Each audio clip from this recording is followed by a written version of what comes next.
सध्या जगभरात डीपसीक या ॲप्लिकेशनची चर्चा जोरदार सुरू आहे, कारण या ॲप्लिकेशनने अमेरिकेची चिंता वाढवली आहे।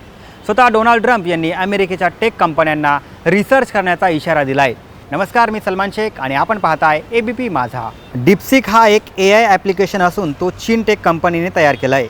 हे ॲप मार्केटमध्ये येताच अमेरिकेतील टेक कंपन्यांचे टेन्शन वाढले। स्वतः डोनाल्ड ट्रम्प यांनी अमेरिकेतील टेक कंपन्यांना आणखी रिसर्च करण्याची गरज असल्याचं म्हटलं आहे। ChatGPT, OpenAI अशा मोठ्या कंपन्या देखील यामुळे संकटात सापडल्या आहे, कारण हा ॲप इतर AIच्या तुलनेत लाख पटीने चांगला असल्याचं लोकांचं म्हणणं आहे।